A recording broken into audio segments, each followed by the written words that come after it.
Buenos días, ingeniero Maldonado. Mi nombre es Luis Felipe Renovato Ávila. Soy alumno del Instituto Tecnológico de Saltillo y actualmente estoy cursando el cuarto semestre de mi carrera, la cual es la de Ingeniería en Sistemas Computacionales. En esta ocasión voy a presentar los temas de la primera unidad de la materia de Arquitectura de Computadoras, la cual lleva por nombre Arquitecturas de Cómputo. Comencemos con una pequeña introducción de lo que es la arquitectura de computadoras. Los seres humanos estamos ligados a la palabra computadora a tal punto de que está presente en nuestras actividades diarias de manera directa o de manera indirecta. Es por ello que resulta necesario comprender cómo está compuesta, cuáles son las partes que la integran, es decir, la arquitectura de computadoras, lo cual para un programador se refiere a la organización de los elementos que no son visibles para él, como las interfaces hacia los dispositivos, periféricos, la frecuencia de reloj y la tecnología utilizada en memorias. La computadora que estamos utilizando en este momento tiene una historia, como todo. Y esto data desde el siglo XVI, cuando se dio la existencia de dispositivos mecanizados que eran utilizados para el control de operaciones complejas, como es el caso de la calculadora de sumadores de Blaise Pascal, la Pascalina. Con el paso del tiempo llegó la máquina analítica de Charles Babbage, la cual es una máquina que resuelve cálculos a través de posicionamiento de engranajes y su movimiento. En los inicios de la Segunda Guerra Mundial se dio la creación de Enigma por Siemens AG, la cual tenía implementadas los códigos de la Segunda Guerra Mundial. Con el tiempo, Alan Turing y otros científicos desarrollaron una máquina decodificadora, la cual llamaron Colossus. Presper Eckert y John Mauchly desarrollaron ENIAC para el cálculo de tablas de trayectorias balísticas de la Marina de Estados Unidos. Esta tuvo mucho éxito y posteriormente estas dos personas, en conjunto con John von Neumann, crearon la máquina EDMAC. Posteriormente nos situamos en EDSAC, la cual es una computadora funcional de programa creada por de programa almacenado creada por Maurice Wilks. Y por último, en 1951 se creó la computadora denominada como UNIVAC, la cual tenía fines administrativos y tenía sistemas de almacenamiento con tarjetas perforadas. Es momento de hablar del tema 1.1, el cual es nombrado modelos de arquitecturas de cómputo. Aquí vamos a revisar las arquitecturas clásicas, segmentadas y de multiprocesamiento. Anteriormente habíamos definido lo que es la arquitectura de computadoras desde el punto de vista de un programador. Ahora vamos a definirlo desde un punto de vista más general. La arquitectura de computadoras es el diseño y la organización de un sistema para un equipo de cómputo, enfocado principalmente en la unidad central de procesamiento, es decir, la CPU. La CPU trabaja internamente y accede a las direcciones de memoria y a los sistemas de entrada y de salida. Este se encarga de procesar la información que le llega al equipo de cómputo y está compuesta por la unidad de memoria principal, la unidad aritmética lógica y la unidad de control, componentes que vamos a revisar más adelante. En primer lugar, tenemos las arquitecturas clásicas, las cuales fueron desarrolladas en las primeras computadoras electromecánicas y de tubos de vacío. Hay dos arquitecturas distintas relacionadas con el uso y distribución de la memoria. En primer lugar, está la arquitectura de John von Neumann, personaje que revisamos en la historia de las computadoras hace unos momentos. Y en segundo lugar, está la arquitectura Harvard. Empecemos por la arquitectura von Neumann. Tradicionalmente, los sistemas con microprocesadores se basan en esta arquitectura. El CPU está conectado a la memoria principal, única, que normalmente es la RAM. En esta se guardan las instrucciones del programa y los datos. A dicha memoria se le accede a través de un sistema de interconexión de buses que podemos observar aquí. El tener un único bus hace que el microprocesador sea más lento en su respuesta, ya que no puede buscar en memoria una nueva instrucción mientras no finalicen las transferencias de datos de la instrucción anterior. Las computadoras convencionales digitales presentan un aspecto von Neumann, el cual está compuesto por una unidad de memoria, unidad de entrada y salida, unidad de control contenida en el CPU, unidad aritmética lógica también en el CPU y registros también en el CPU. Las instrucciones provenientes del sistema de entrada son almacenados por la memoria y posteriormente procesados por la unidad aritmética lógica bajo el control de la unidad de control. Los resultados obtenidos son enviados a la unidad de salida. Las limitaciones que esta arquitectura presenta es que la longitud de las instrucciones por el bus de datos hace que el microprocesador realice varios accesos a memoria para buscar instrucciones complejas. Y la velocidad de operación a causa del bus único para datos e instrucciones que no deja acceder simultáneamente a unas y a otras. Lo cual es la principal diferencia con la siguiente arquitectura, que es el modelo Harvard. Esta arquitectura utiliza microcontroladores, tiene la unidad central del proceso conectado a dos memorias, una con instrucciones y la otra con datos. También cabe decir que hay dos buses, bus de programa y bus de datos. Ambos buses son totalmente independientes, lo que permite que la CPU pueda acceder de forma independiente y simultánea a la memoria de datos y a la de instrucciones, y no con un solo bus, como es el caso anterior. Aquí hay uno y aquí hay dos, lo cual representa una gran ventaja para el modelo Harvard.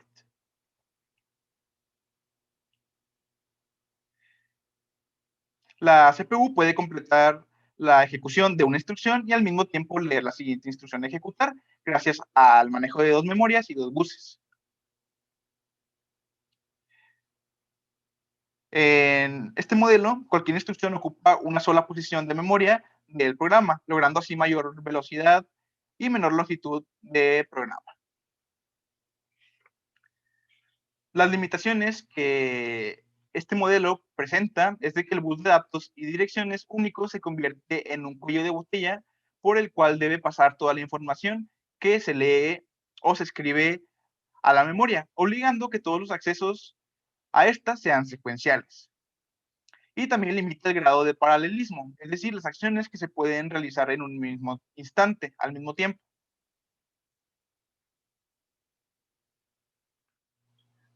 Hablemos ahora de la arquitectura segmentada. Esta es una de las tecnologías utilizadas para realizar la segmentación o paralelismo, lo cual, como mencionábamos antes, es el realizar varias tareas a la vez. En esta arquitectura se divide el procesador en etapas, procesa una instrucción diferente en cada una y trabaja con varias a la vez. Para ello utilizan una cola para su comunicación, lo cual es llamado entubamiento. La dependencia de datos y de control tiene como efecto la disminución del rendimiento del pipelining, lo cual lo vamos a ver a continuación. El pipelining o segmentación del cauce es una forma efectiva de organizar el hardware del CPU para realizar más de una operación al mismo tiempo. Este consiste en descomponer el proceso de ejecución de las instrucciones en fases que permiten una ejecución simultánea. La segmentación es como una línea de ensamblaje. Cada etapa de la segmentación completa una parte de la instrucción y esto lo podemos ver en la siguiente imagen. En una arquitectura sin segmentación, vemos que a cada instrucción le sigue una ejecución. Es decir, se da la instrucción 1, luego se ejecuta. Se da la instrucción 2 y luego se ejecuta. Es decir, va de manera lineal. En cambio, cuando hablamos de segmentación, podemos observar que se da una instrucción, luego se da otra y a la par con esa segunda instrucción se lleva a cabo la ejecución de la primera. Y mientras se da la tercera instrucción, se ejecuta la segunda. Como en una Línea de ensamblaje, la acción a realizar es una instrucción, se descompone en partes más pequeñas, cada una de las cuales necesita una fracción de tiempo necesario para completar la instrucción completa. A esto lo llamamos etapa de la segmentación o simplemente segmento. Las etapas están conectadas a cada una a la siguiente para formar una especie de cauce. Y como estas etapas están conectadas entre sí, todas las etapas deben estar listas para proceder al mismo tiempo. El tiempo requerido para desplazar una instrucción, un paso a lo largo del cauce, es un ciclo máquina. Así es como lo llamamos. La duración del ciclo máquina está determinado por el tiempo que necesita la etapa más lenta, porque todas las etapas progresan a la vez, como habíamos mencionado hace unos instantes. Y con frecuencia, el ciclo máquina es un ciclo de reloj, aunque a veces pueden ser dos o raramente hasta más. A continuación, vamos a revisar los tipos de cauces que existen. Está el de unifunción, los cuales ejecutan un único proceso. El de multifunción, que pueden ejecutar varios procesos. Los estáticos, que en un instante determinado solo pueden ejecutar un proceso. Los dinámicos, que pueden ejecutar simultáneamente varios procesos. Está también el cauce lineal, en donde a cada etapa solo le puede seguir otra etapa concreta, y el no lineal, que se pueden establecer recorridos complejos entre las etapas. Y por último, en cuanto a la arquitectura segmentada, tenemos también las etapas de cauce, las cuales son 5. Primero está la IF, ID, EX, MEM y WB. En primer lugar, se da la búsqueda de una instrucción de la memoria. Posteriormente, la búsqueda de registros y de codificación de instrucciones. Después se da la ejecución o cálculo de dirección, luego el acceso a la memoria de datos y por último se escriben los datos en el archivo de registros. El último subtema del tema 1.1 son las arquitecturas de multiprocesamiento. Se denomina multiprocesador a un computador que cuenta con dos o más microprocesadores, o sea, CPUs. Puede ejecutar simultáneamente varios hilos pertenecientes a un mismo proceso o bien a procesos diferentes. Estas arquitecturas se clasifican en dos. La arquitectura NUMA, en donde cada procesador tiene acceso y control exclusivo a una parte de la memoria, y la arquitectura SMP, donde todos los procesadores comparten toda la memoria. Para que un multiprocesador opere correctamente, necesita un sistema operativo especialmente diseñado para ello. Y pues ya la mayoría de los ordenadores cuentan con este. Cuando se desea incrementar el desempeño, más de lo que permite la técnica de segmentación, o sea, el pipeline, se requiere utilizar más de un procesador para la ejecución del programa de aplicación. Aquí podemos observar una clasificación de los CPU de multiprocesamiento según Michael Flynn. Tenemos 4. Está en primer lugar la CISO, Single Instruction, Single Operand, que maneja computadoras monoprocesador. Está la SIMO, Single Instruction, Multiple Operand, que son procesadores vectoriales y extensiones MMX. Está la clasificación MISO, que es Multiple Instruction, Single Operand, y pues este no está implementado en la actualidad. Y está el MIMO, Multiple Instruction, Single Operand, que es manejado en sistemas SMP, clusters y GPUs. Esta clasificación se basa según las instrucciones, si son simples o múltiples, y los datos, si son simples o múltiples. Anteriormente mencionamos a los procesadores vectoriales. ¿Y pues qué son estos? Son computadoras pensadas para aplicar un mismo algoritmo numérico a una serie de datos matriciales, en especial en la simulación de sistemas físicos complejos, tales como simuladores de clima, explosiones atómicas, reacciones químicas, etc. También mencionamos los procesadores digitales de señales, que son procesadores especializados en el procesamiento de señales tales como audio, video, radar, sonar, radio, etc. Cuentan con instrucciones tipo vectorial que los hacen muy aptos para dicha aplicación. Es decir, de estas. Involucran a estos. En cuanto a los clusters, pues son conjuntos de computadoras independientes conectadas en una red de área local o por un bus de interconexión y que trabajan cooperativamente con un sistema de procesamiento paralelo o distribuido. Aquí vemos la representación. Y por último están los procesadores gráficos, Graphics Processing Unit, que es el GPU que comúnmente conocemos. Estos son sistemas diseñados originalmente para el procesamiento de gráficos con múltiples procesadores vectoriales sencillos, compartiendo la misma memoria, la cual también puede ser accedida por el CPU. Aquí vemos el esquema de estos procesadores.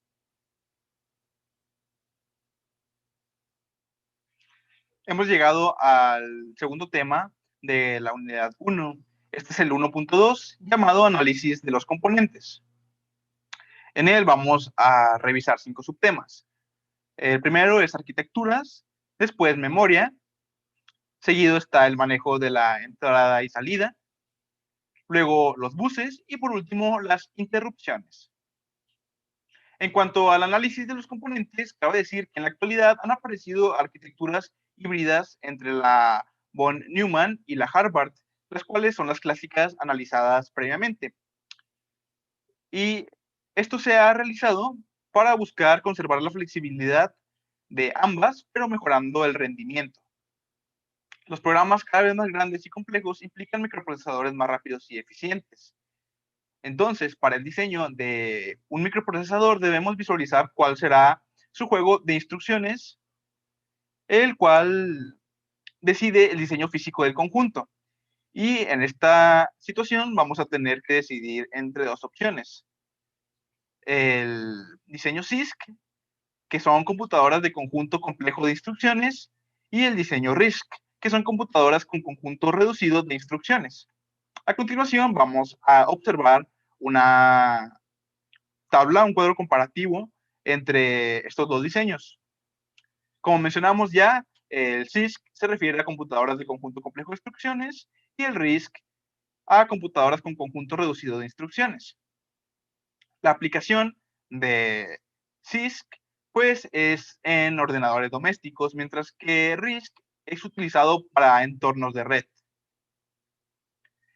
En cuanto a las características, CISC emplea instrucciones muy amplias, mientras que RISC son instrucciones de tamaño fijo y solo las instrucciones de carga y almacenamiento acceden a la memoria de datos. En cuanto a los objetivos de CISC, pues es el permitir operaciones complejas entre operadores situados en la memoria o en los registros internos, mientras que RISC busca posibilitar la segmentación y el paralelismo en la ejecución de instrucciones y reducir los accesos a memoria.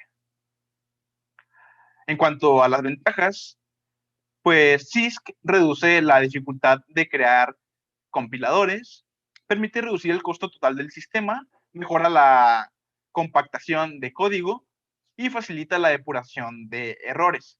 Por su parte, en RISC, la CPU trabaja más rápido al utilizar menos ciclos de reloj. De esta manera se reduce la ejecución de las operaciones y cada instrucción puede ser ejecutada en un solo ciclo del CPU. Por último, tenemos en qué monoprocesadores están basados.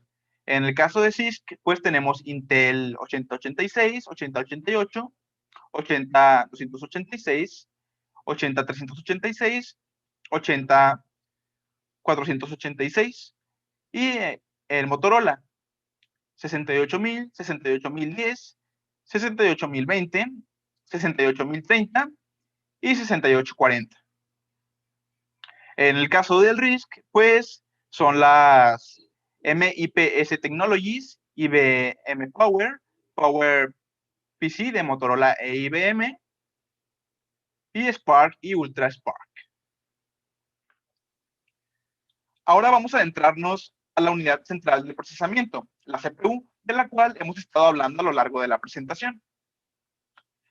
Los CPUs modernos pueden clasificarse de acuerdo a varias características, como el tamaño de la unidad aritmética lógica, la ALU, el bus de conexión al exterior, si es de 8, 16, 32 o 64 bits, Si su arquitectura tiene cauce, o sea, pipeline, si son de arquitectura CISC o RISC, las cuales acabamos de analizar previamente, si son von Neumann o Harvard, o si manejan instrucciones enteras o implementan también de punto flotante. Al momento de elegir un CPU, es importante considerar 6 características fundamentales. Está en primer lugar el modelo del programador, que es un conjunto de registros que el programador puede utilizar. También el conjunto de instrucciones que puede ejecutar el CPU, los modos de direccionamiento que pueden usarse para obtener los operandos de las instrucciones. De igual manera, hay que considerar el ciclo de instrucción, que es el conjunto de pasos que realiza el CPU para procesar cada instrucción. También los buses de interconexión, usados para que el CPU lea y escriba en la memoria. Y también hay que considerar los dispositivos de entrada y salida. Cuando queremos comprar un CPU, hay 2 marcas que están en constante competencia para vendernos. La primera es Intel y su competencia es AMD. La verdad, uno no puede simplemente clasificarlos como mejor y peor, porque al momento de comprar, la verdad es que la reseña final la tiene cada persona, puesto que es importante comprar un CPU que se adapte a las necesidades de cada quien. De igual manera, podemos referirnos a Intel como procesadores que se apoyan bastante en otros componentes del ordenador, principalmente en las tarjetas gráficas y en la memoria RAM. Con esto consiguen dar buenos resultados sin llevarse un rendimiento al límite y mantener un rendimiento estable hasta con programas o aplicaciones muy exigentes. Los CPUs de Intel cuentan además con un sistema de enfriamiento por aire con el que conseguiremos evitar daños por sobrecalentamiento del hardware. Por su parte, AMD maneja microprocesadores que funcionan con un bus multidireccional con el que conseguiremos una comunicación mucho más fluida entre el chipset y el procesador. Además, no dependen tanto de otros componentes del equipo, por lo que estrictamente hablando serían más potentes. En AMD encontraremos los procesadores divididos por arquitecturas, desde los Ryzen 3, que ofrecen una respuesta rápida para trabajar o jugar, hasta el Ryzen 7, con un rendimiento muy superior que compite directamente con los i5 o incluso i7 de Intel. Con respecto a la unidad de control, cabe decir que es la parte inteligente del sistema microprocesador de todo CPU. Los recursos de una computadora son administrados en esta unidad y es esta la que se encarga de dirigir el flujo de datos. Las instrucciones del CPU se encuentran incorporadas en la unidad de control. Cada instrucción es expresada en microcódigo. Antes de que un programa sea ejecutado, cada comando debe desglosarse en instrucciones que corresponden a las que están en el CPU. A cada transferencia de datos que forma parte de una instrucción se le conoce como microinstrucción. El conjunto de instrucciones que conforman cada instrucción viene grabadas de fábrica en el chip del CPU en una memoria de tipo ROM y por lo general no es accesible al programador. Esto es lo que se le conoce como sistema microprogramado. En cambio, hay modelos como el 2.901A de Advanced Micro Device que permiten el acceso a la memoria ROM para definir un propio juego de instrucciones. Esto implica tener un conocimiento muy profundo de los detalles de los circuitos para obtener un funcionamiento óptimo. Y por otro lado, los sistemas microprogramables, que se puede dar el caso que cuando se está realizando una instrucción, antes de terminarla se salta otra instrucción. Esto puede darse según las señales de condición que esté recibiendo en el momento la unidad de control. Ahora bien, vamos a hablar acerca de las funciones de la unidad de control. Tenemos en primer lugar la decodificación de las instrucciones, la sincronización de las tareas, la administración de los buses internos de comunicación del microprocesador, el manejo de las líneas de intercambio con el exterior, o sea, con los buses externos, que permiten la interacción del CPU en la memoria principal y en los dispositivos periféricos. Y por último, indican a la unidad aritmética lógica las operaciones que debe realizar. Todas las funciones de comando que salen de la unidad de control se corresponden con las señales de entrada a la unidad, que pueden ser las siguientes. Primero, un código de instrucción que, almacenado en el registro de entrada, contiene la operación a ser ejecutada. Segundo, un secuenciador que, a partir del reloj que posee el sistema realizado, realiza un conteo que permite localizar las instrucciones sucesivas que componen la instrucción. Y tercero, un conjunto de condicionamientos que identifican aquellos eventos que provocan alteraciones en la secuencia normal de un programa. Anteriormente mencionamos que la CPU contiene también la unidad aritmética lógica, es decir, la ALU. Esta es un circuito digital que realiza las operaciones aritméticas y lógicas entre los datos de un circuito, es decir, suma, resta, divide y multiplica, y también establece comparaciones lógicas a través de los condicionales lógicos, que son sí, no y o.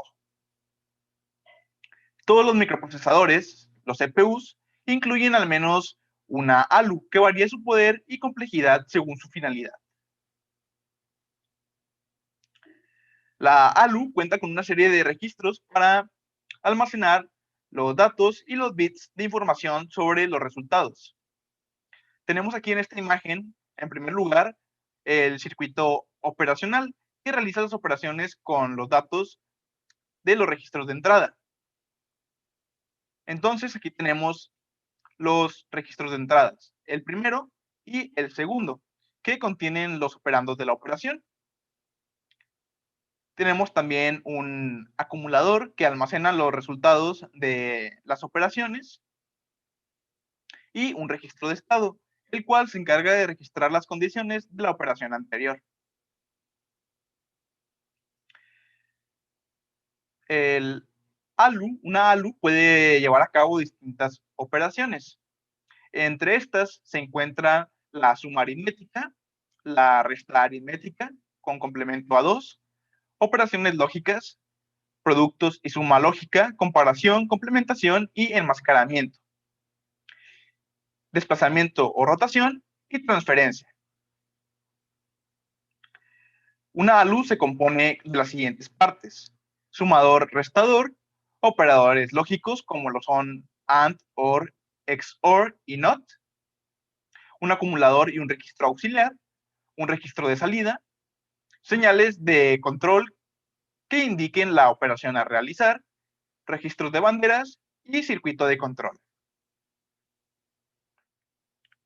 En cuanto a los registros, cabe decir, como hemos estado viendo, que se encuentran dentro de cada procesador.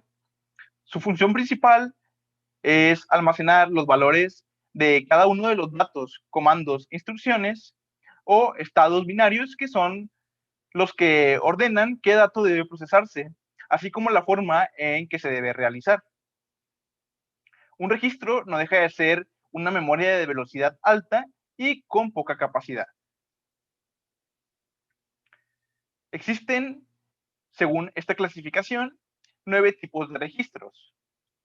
En primer lugar, tenemos los registros de datos, los cuales guardan valores de datos numéricos, como lo pueden ser los caracteres o pequeños comandos, pequeñas órdenes. Están los registros de datos de memoria, conocidos como MDR. Este registro está conectado al bus de datos y tiene poca capacidad y una velocidad alta, por la que escribe o lee datos del bus que van dirigidos a la memoria o al puerto de entrada o salida.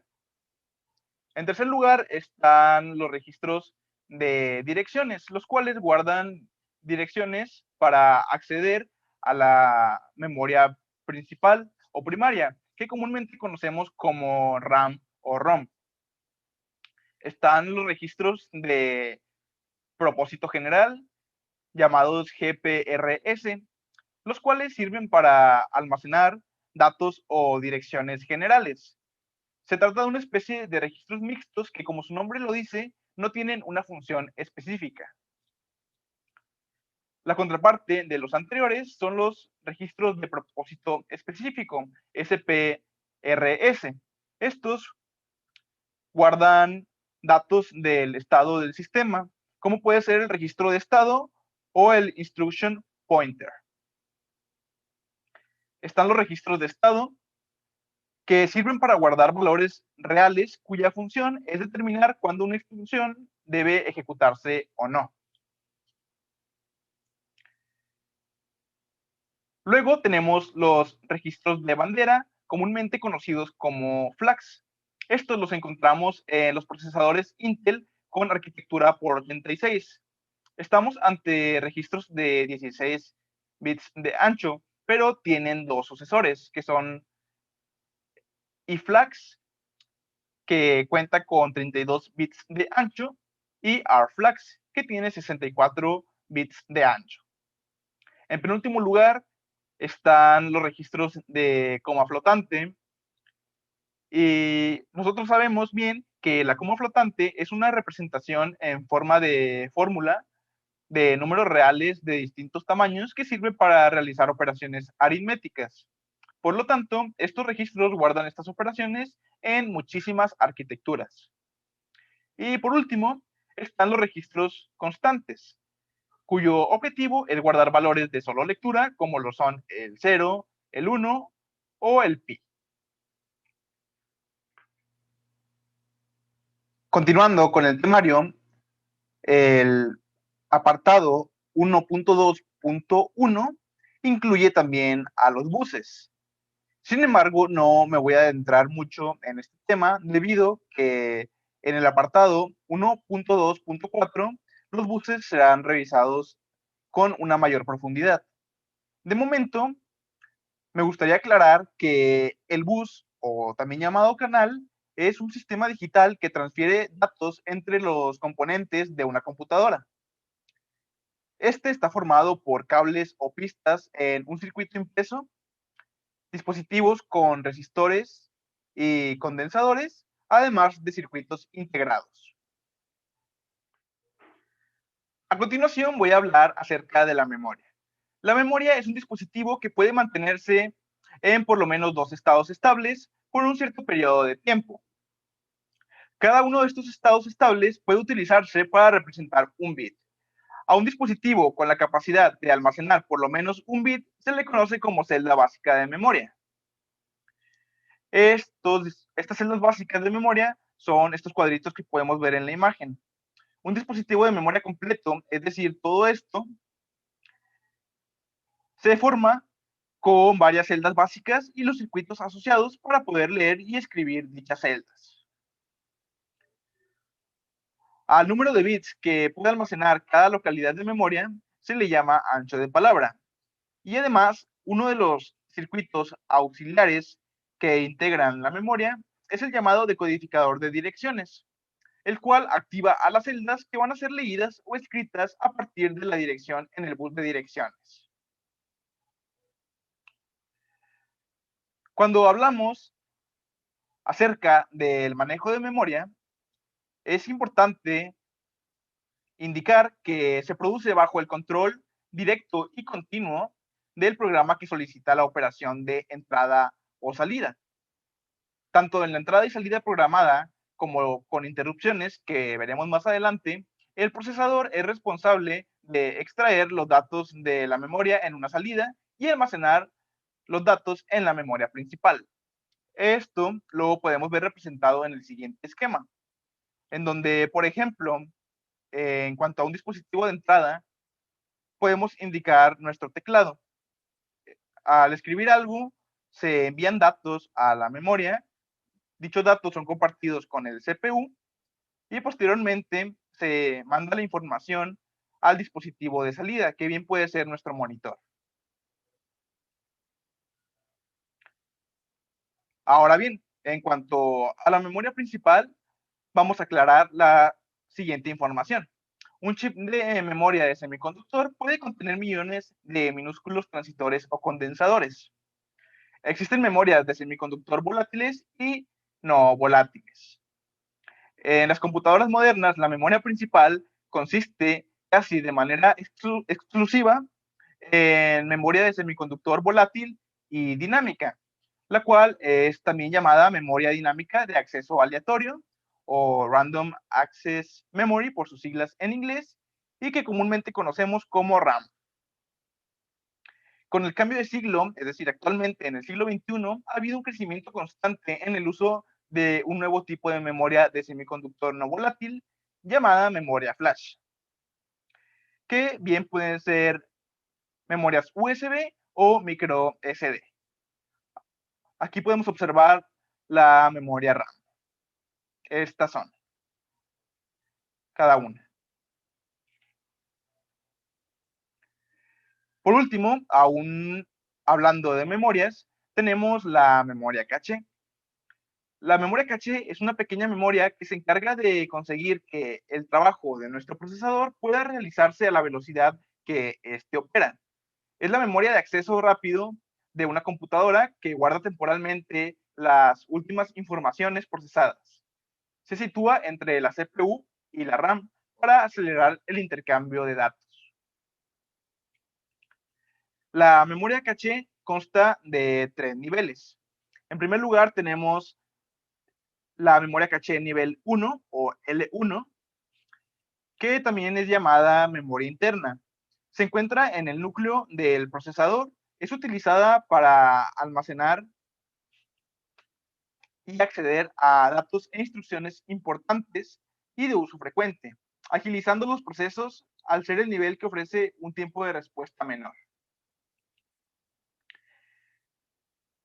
Este nivel consta de dos subniveles. El nivel 1, Data Caché, que se encarga de almacenar datos usados frecuentemente, y el nivel 2, Instruction Caché, que se encarga de almacenar instrucciones utilizadas con mucha frecuencia. El siguiente nivel es la memoria caché nivel 2 o L2, que se encarga de almacenar datos de uso frecuente. Es mayor que la caché L1, pero a costa de ser más lenta. Y aún así, es aún más rápida que la memoria principal, es decir, que la memoria RAM. Puede ser inclusiva y contener una copia del nivel 1, además de información extra, o bien puede ser exclusiva y que su contenido sea totalmente diferente al de la caché L1. Y por último está la memoria caché nivel 3 o L3. Esta es más rápida que la memoria principal, o sea, la memoria RAM, pero más lenta que la memoria L2. Ayuda a que el sistema guarde gran cantidad de información, agilizando las tareas del procesador. En esta memoria se agiliza el acceso a datos e instrucciones que no fueron localizadas en los niveles L1 y L2 de la memoria caché. Al igual que la L2, esta puede ser inclusiva y contener una copia de L2, además de información extra, o por el contrario, ser exclusiva y contener información totalmente diferente a la de los niveles anteriores. El siguiente tema es el manejo de la entrada y salida. Cuando hablamos de entrada y salida de información, lo hacemos siempre desde el punto de vista del computador. Así decimos que es una transferencia de entrada cuando el periférico es el emisor de la información y tiene como receptor el computador, o sea, el procesador o la memoria. Es decir, del dispositivo periférico, la información va al procesador o a la memoria. Y en caso contrario, decimos que es una transferencia de salida cuando el computador es el emisor de la información y tiene como receptor al periférico, o sea, de la memoria o el procesador, la información va al periférico. Módulos de entrada y salida. La computadora dispone del sistema de módulos de entrada y salida, los cuales son las interfaces que ésta tiene con el exterior y su objetivo es facilitar las operaciones de entrada y salida entre los periféricos y la memoria o los registros del procesador. En este esquema, en esta imagen, podemos observar que, bueno, está compuesto por software y hardware. Entonces, la parte antes mencionada de este párrafo está situada en la parte de hardware, donde podemos observar que los periféricos comunican con el sistema de entrada y salida, que a su vez tiene un módulo de entrada y salida. Esto se conecta por medio del bus de sistema con el procesador y la memoria. Esta arquitectura se diseña de manera que permita una forma sistemática de controlar las interacciones con el mundo exterior y proporcione al sistema operativo la información que necesita para gestionar la actividad de entrada y salida. Cuando hablamos de entrada y salida, hablamos también de técnicas para llevarla a cabo. La primera es la entrada y salida programada. Para hacer la operación de entrada y salida entre el procesador y el procesador ejecuta un programa que controla toda la operación de entrada y salida. Esto consta de dos partes.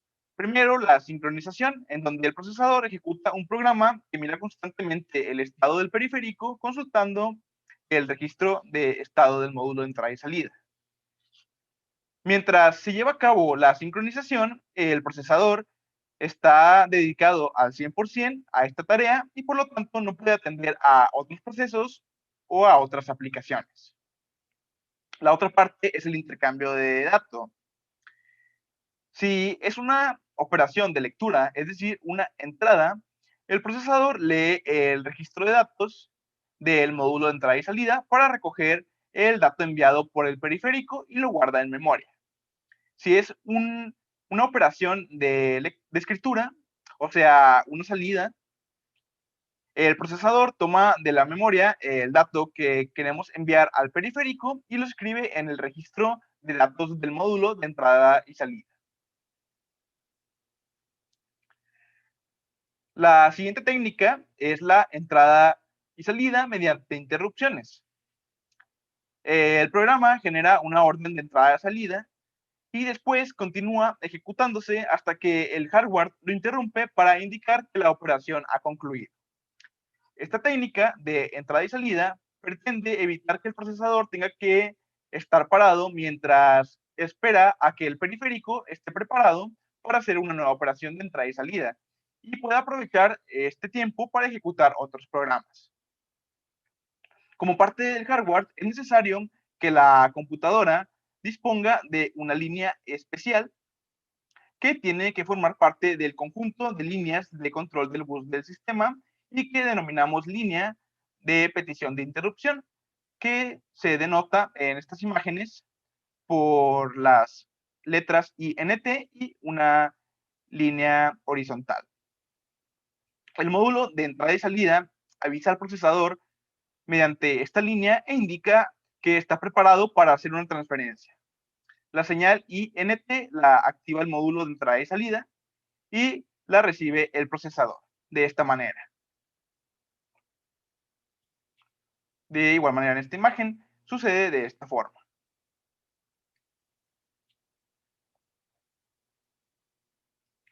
La última técnica es por acceso directo a la memoria.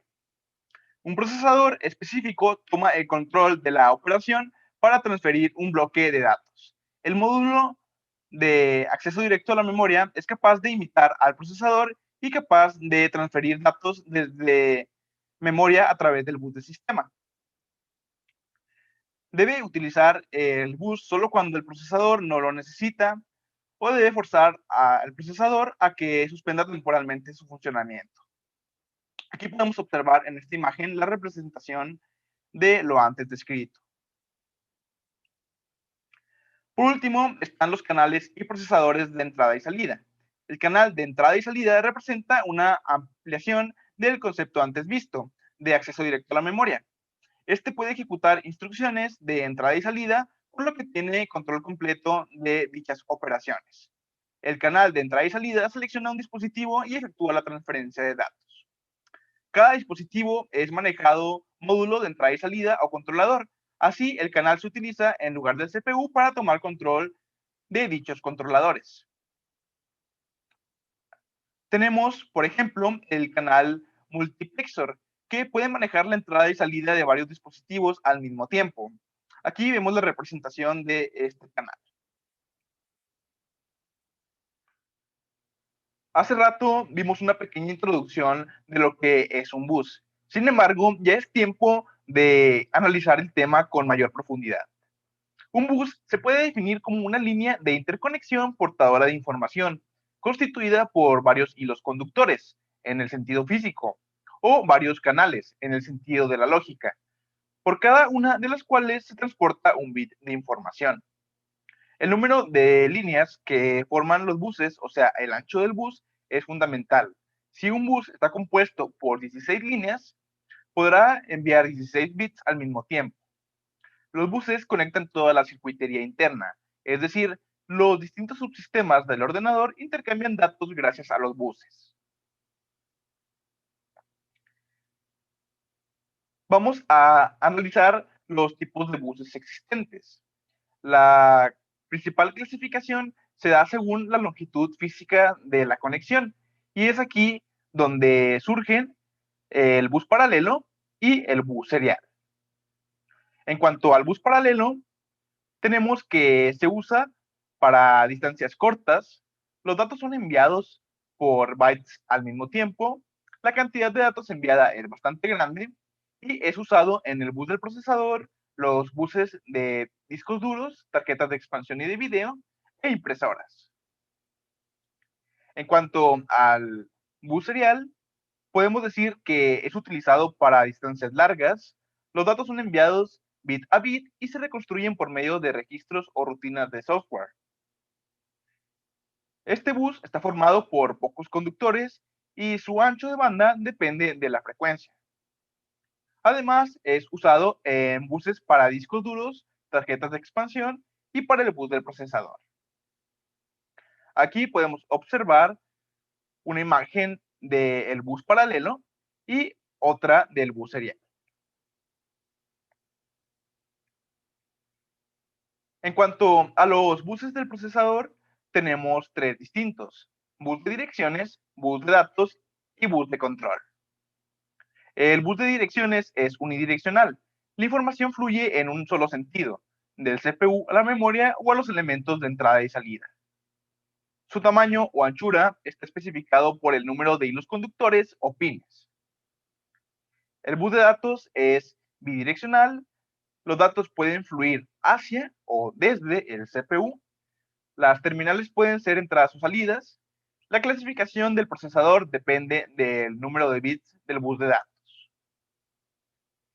Y en cuanto al bus de control, decimos que sincroniza las actividades y transacciones con los periféricos del sistema y dispone de señales que permiten leer y escribir datos en memoria o realizar una operación de entrada y o salida en el instante adecuado. Aquí podemos observar una imagen de estos tres buses con respecto al CPU, la memoria y dispositivos de entrada y o salida. A continuación tenemos no una clasificación de buses, sino más bien una lista de estándares que han sido utilizadas a lo largo del tiempo o que incluso aún se utilizan o se están implementando. Están, por ejemplo, los buses ISA, Industry Standard Architecture. Las primeras computadoras personales estaban equipadas con ranuras de 8 bits, que para la velocidad de aquellos procesadores eran suficientes. Posteriormente tenemos los buses EISA, Extended Industry Standard Architecture, arquitectura estándar industrial extendida, que tienen características de ISA en cuanto a la compatibilidad. Luego están los buses VESA, Video Electronic Standard Association, Estos son una extensión de ISA e incluyen toda la tecnología de EISA. Funcionan al ritmo del procesador y permiten la transferencia de datos sin la necesidad de que estos intervengan.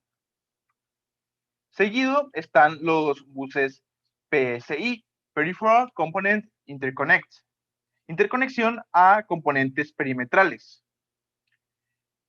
Estos tienen características similares a BESA, pero se distinguen porque la conexión del bus con el microprocesador se efectúa por intermedio de un chip adicional que simplifica y suprime las limitaciones de la conexión directa. Posteriormente están los buses AGP, Advanced Graphics Port, puerto avanzado de gráficos. Se trata de un nuevo sistema para conectar periféricos con la placa base de la computadora. Y por último están los buses PCMCIA, que son Card Bus y PC Card. Para terminar con los tipos de buses, tenemos a los buses multiplexados básicos. En las computadoras, el microprocesador controla las memorias y los dispositivos de entrada y salida a través de la estructura de bus interna. El bus está multiplexado de manera que cualquiera de los dispositivos que están conectados al mismo puede enviar o recibir datos hacia o desde los otros dispositivos. Utilizando la técnica de control síncrono del bus, el microprocesador suele ser el encargado de generar todas las señales de temporización y control. Con respecto a la estructura de los buses, cabe decir que estos se componen de líneas eléctricas que transmiten ya sea 0 o más de 0 voltios, lo cual se representan con ceros y unos respectivamente. Estas líneas se clasifican en tres. Las líneas de datos, las cuales transfieren datos entre el resto de componentes de un computador, y aquí las podemos observar. Vienen siendo estas. Posteriormente tenemos las líneas de direcciones, las cuales designan la posición o dirección de los datos. Son salidas de la CPU y determinan la capacidad de direccionamiento. Aquí vemos estas líneas. Son estas. Y por último, están las líneas de control, las cuales controlan el acceso y uso de las líneas anteriores. Vienen siendo estas chiquitas. Por último, para finalizar con el tema de buses, tenemos la jerarquía de buses, en donde nos encontramos con 5 tipos de buses. El primero en esta jerarquía es el bus interno. Este mueve datos entre los componentes internos del microprocesador. El segundo es el bus local, el cual es un bus de alta velocidad, conecta el procesador a la memoria caché. El controlador de la caché también puede acceder al bus del sistema. Y además es posible conectar un dispositivo de entrada y salida a este bus. El siguiente es el bus del sistema. En él está conectada la memoria y por debajo del bus de expansión, al cual se pueden conectar una amplia diversidad de dispositivos. El penúltimo bus es el bus de expansión. Este es más lento, conectado mediante otro adaptador. Y el último bus en la jerarquía es el bus externo. Este se utiliza para comunicar el procesador y otras partes como periféricos y memoria. A continuación podemos observar esta jerarquía. Aquí está el bus interno, el bus local, el bus del sistema y el bus de expansión. Faltaría el bus externo, pero pues ese ya estaría conectado a, como mencionamos, a la memoria o a los dispositivos periféricos.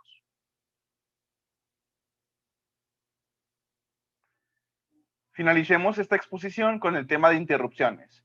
Una interrupción es una señal recibida por el procesador de una computadora que indica que debe suspender el curso de ejecución actual y pasar a ejecutar código específico para tratar esta situación. Las interrupciones son generadas por los dispositivos periféricos habilitando una señal del CPU para solicitar su atención. A continuación, podemos observar las etapas en el procesamiento de una interrupción. Primero, se termina la ejecución de la instrucción máquina en curso. Posteriormente, se salva el estado del procesador y el valor del contador de programa. Lo siguiente es que la CPU salta a la dirección donde está almacenada la rutina de servicio de interrupción representada por ISR y la ejecuta. Y por último, el procesador restaura el estado que guardó en la pila en el paso 2, o sea, aquí, y continúa con lo que estaba haciendo. Existen tres tipos de interrupciones. Las interrupciones de hardware, que son asíncronas a la ejecución del procesador, es decir, se puede producir en cualquier momento independientemente de lo que está haciendo la CPU. Están también las excepciones, que son aquellas que se producen de forma síncrona a la ejecución del procesador y por tanto podrían predecirse si se analiza con detenimiento la traza del programa que en ese momento estaba siendo ejecutado en la CPU. Y las interrupciones por software, que son aquellas generadas por un programa en ejecución. Para generarlas, existen distintas instrucciones en el código máquina que permiten producir una. Sin duda alguna, los modelos de arquitecturas de cómputo y los componentes que las integran me han resultado sumamente interesantes. Estos temas siempre me han llamado la atención y me gustó profundizar en ellos. Sin más que decir, agradezco mucho la atención prestada. Saludos.